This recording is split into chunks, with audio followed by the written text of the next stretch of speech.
O cálculo financeiro é uma ferramenta muito útil na análise de algumas alternativas de investimentos ou financiamentos de bens de consumo. Consiste em empregar procedimentos matemáticos para simplificar a operação financeira ou um fluxo de caixa. Temos que responder a perguntas do género: quanto receberei por uma aplicação de determinado capital no final de um determinado período de tempo? Qual o valor que devo depositar periodicamente para atingir uma determinada poupança desejada? Qual o valor que pagarei mensalmente por um empréstimo? Qual o valor a receber numa determinada poupança se optar por um resgate periódico? Estas e outras questões podem ter resposta no cálculo financeiro.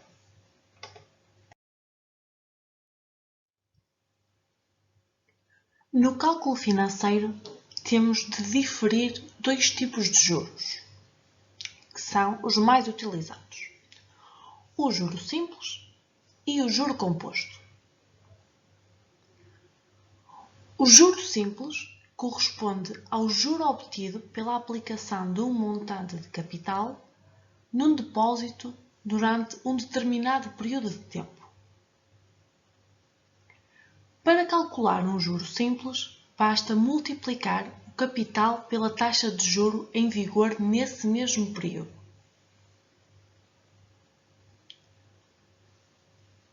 O juro composto corresponde a considerar-se a capitalização dos juros simples que vão sendo vencidos pelo depósito.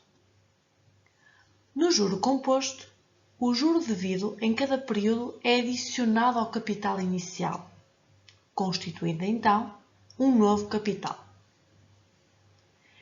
Capitalização significa a incorporação do juro simples no capital, obtendo-se um novo capital, maior que o inicial, obviamente, o que vai ser também ele remunerado. Desta forma, num depósito com juro composto, são obtidos juros sobre juros e um capital crescente ao longo do tempo, enquanto, no juro simples, cresce proporcionalmente com o tempo.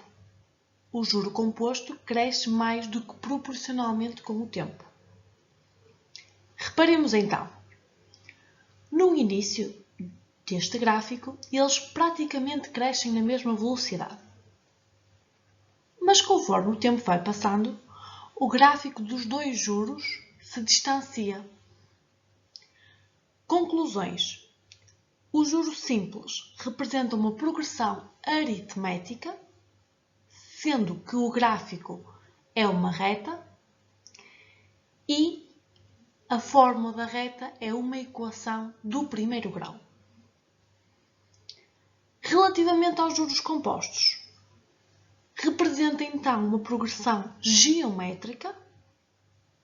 O gráfico do juro composto não é uma reta, mas sim uma exponencial, ou seja, quanto mais passa o tempo, mais a sua inclinação aumenta.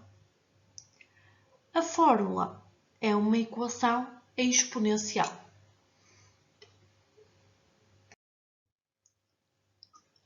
Para diferenciar ainda o juro simples do juro composto, temos aqui um exemplo sem ser um gráfico.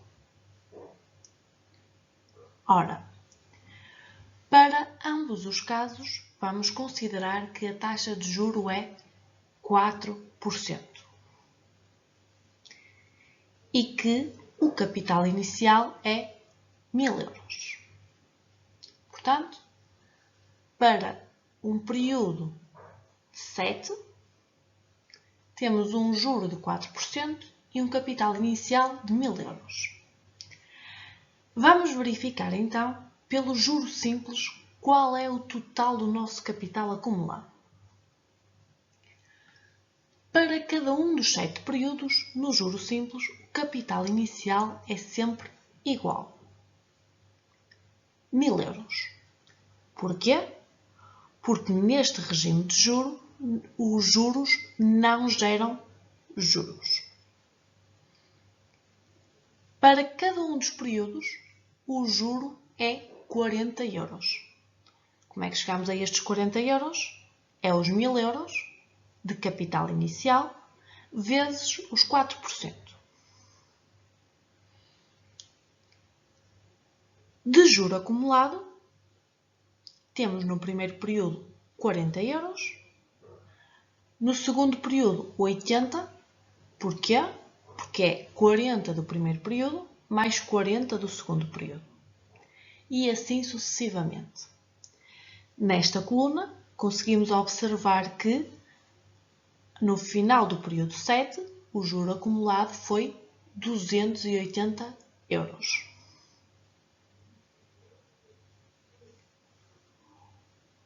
O capital acumulado vai ser sempre o capital inicial mais o juro acumulado.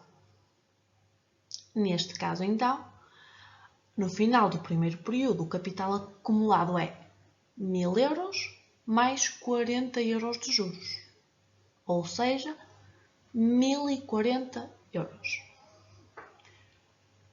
No período 7, temos então um capital acumulado de 1280 euros.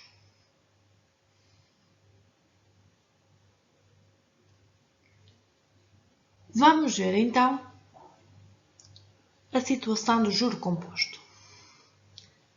As regras mantêm-se. Temos um capital inicial de 1000 euros, 7 períodos e uma taxa de juros de 4%. Nesta situação, os juros rendem juros. Vamos verificar então como é que fazemos. No período 1, temos 1000 euros de capital inicial. Com a aplicação da taxa de 4%, chegamos à conclusão que de juro temos 40 euros.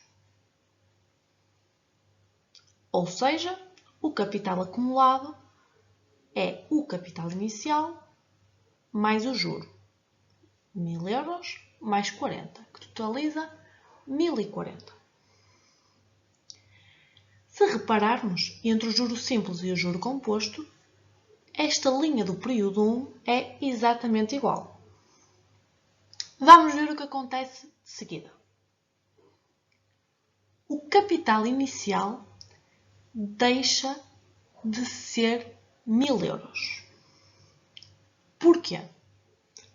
Porque no regime de juro composto, o juro do período anterior soma-se ao capital inicial. Portanto,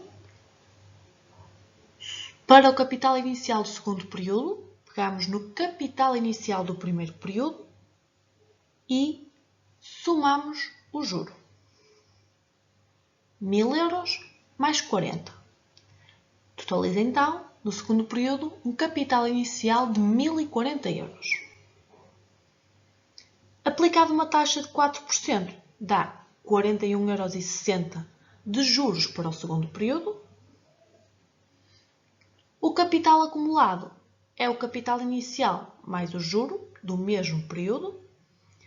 E o juro acumulado é os 40 euros do primeiro período mais os 41,60 do segundo período.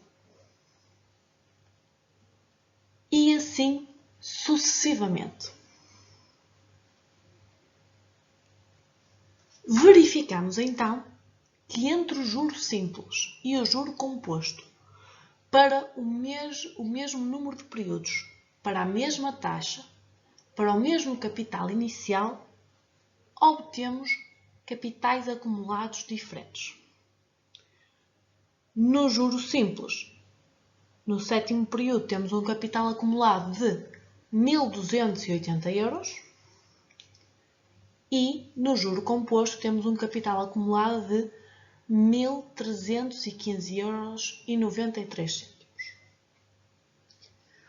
Portanto, se tivéssemos que investir 1.000 € e tivéssemos estas duas propostas, o que racionalmente iríamos escolher era a proposta do juro composto. Porquê? Porque ao final de 7 períodos rende mais juros acumulados do que o regime de juros simples.